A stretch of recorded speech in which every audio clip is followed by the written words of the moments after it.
तो जाटों ने कहा तुम्हारी हड्डियां पसलियां चटखा देनी है अगर तुमने मुसलमानों की तरफ देख भी लिया।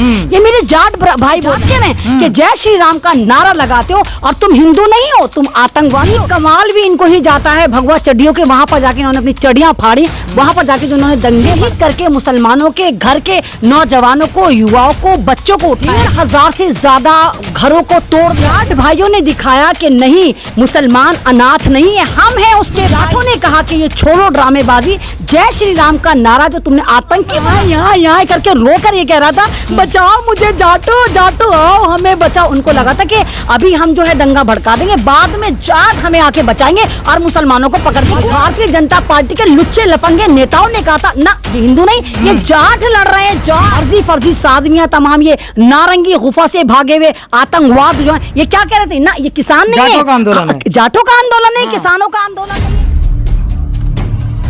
आप देख रहे हैं न्यूज़मेट, मैं हूं सरफराज आदिल। आपने देखा कि नूह और मेवात में हिंसा के बाद जो बुलडोजर एक्शन हो रहा है वो खासकर मुसलमानों के घर पर लगातार है, लेकिन सरकार कह रही है कि कार्रवाई दोनों तरफ से है, दोनों के घर तोड़े जाए, जो इलीगल है उसको तोड़ा जा रहा है। तमाम मुद्दों पर बात करेंगे। हमारे साथ हैं सोशल एक्टिविस्ट अयमन रिजवी जी।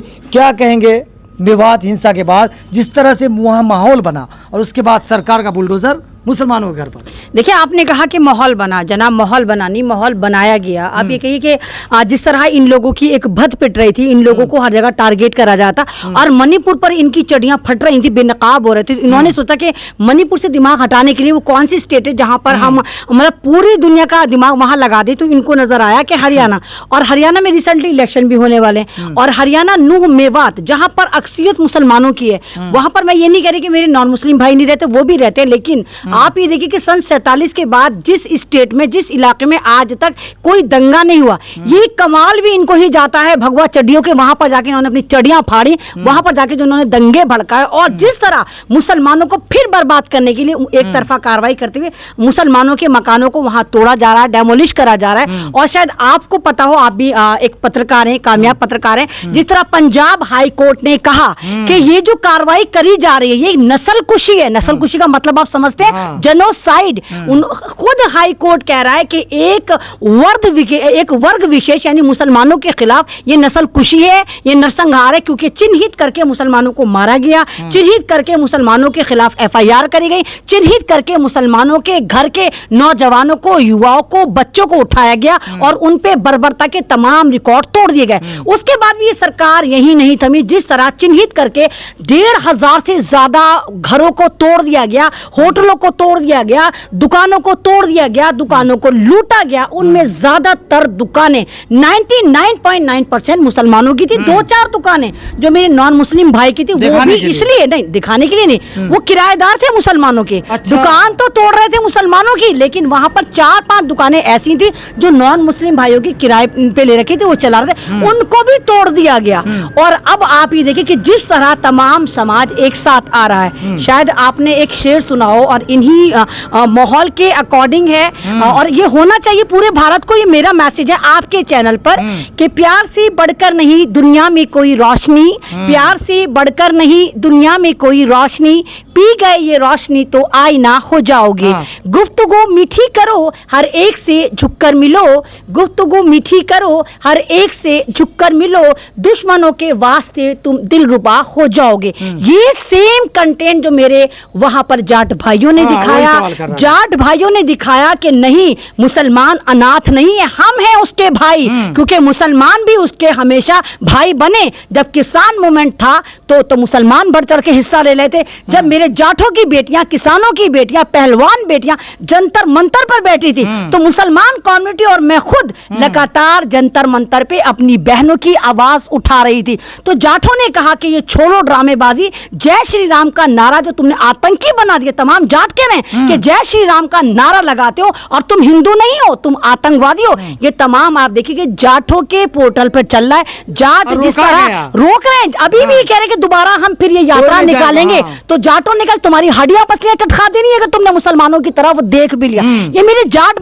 भाई बोल रहे हैं। तो ऐसी समाज में अगर दूसरा समाज पहल करता है तो लगता है कि वाकई हाँ, हम संविधान में हैं, हाँ संविधान सांसें ले रहा है, हाँ वाकई भारत मिली जुली सभ्यता का नाम है। तो कहीं ना कहीं जो जाट है हरियाणा के, उन्होंने हरियाणा को जलने से बचा लिया। ये भी हो सकता है। नहीं, जलने से देखिए, हाँ। जल तो चुका हरियाणा, हाँ। नुकसान हो चुके, प्रॉपर्टी डैमेज हो चुकी, लेकिन आइंदा जो जिंदगियां हैं, जो जिंदगियां अभी सिसक रही हैं, अभी एक ट्रॉमा में हैं, उन जिंदगियों को बचाने के लिए जाठों ने कहा कि खबरदार, अगर अब तुमने मुसलमानों के दूसरे इलाकों की तरफ रुख करा होगा या भगवा आतंकवाद तुमने फैलाने की कोशिश करी होगी, इनके साथ हम हैं। लेकिन एक और सवाल है कि जाट तो सामने आए, गले लगाया, लेकिन कह रहे हैं महापंचायत में, महासभा में कि हरियाणा में, मेवात में, नूह में कोई भी मुसलमान जो है ना रेहड़ी पट्टी दुकान नहीं लगाएगा। ऐलान हो रहा है, लेटर पैड पे ठप्पा मारा जा रहा है। तो यही तो मैं आपसे कह रही हूँ कि ये कोऑर्डिनेट था, ये एकदम से नहीं हुआ।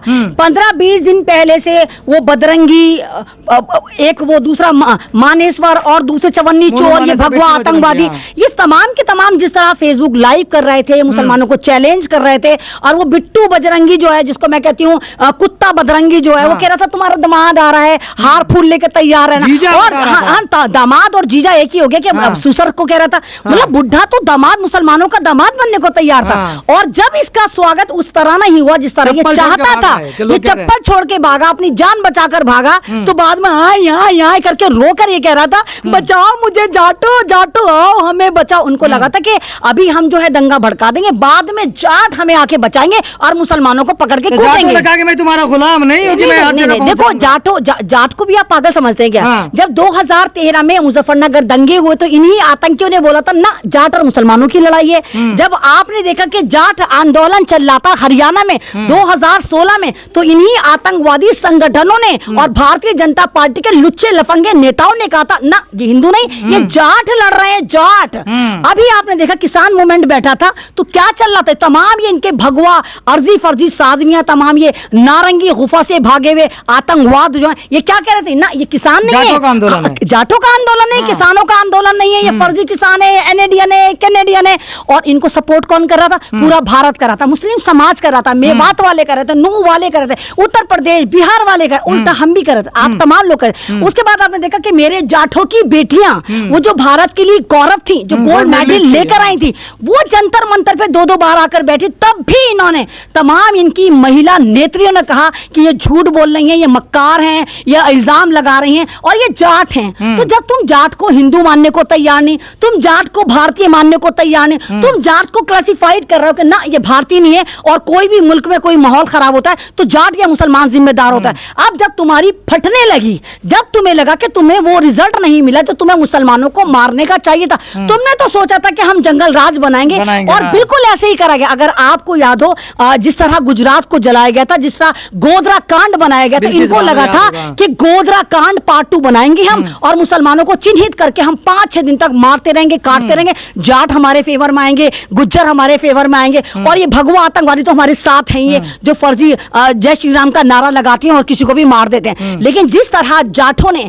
आगे बढ़ के मुस्लिम समाज की मदद करी, उसके लिए मैं सैल्यूट करती हूँ कि वाकई आपका जो कार्य है वो सराहनीय है। और जिस तरह मुसलमानों की आप मदद कर रहे हैं, जो दुकानें जल गई, जाट आगे आ रहे हैं, उन दुकानों को दोबारा बसाने की कोशिश कर रहे हैं, बनाने की कोशिश कर रहे हैं, बिगड़े समाज को सुधारने की कोशिश कर रहे हैं, तो उससे वाकई पता चलता है कि वाकई भारत में ये वाली बात सच हो गई कि सभी का खून शामिल है, यहाँ की मिट्टी में किसी के बाप का हिंदुस्तान नहीं है।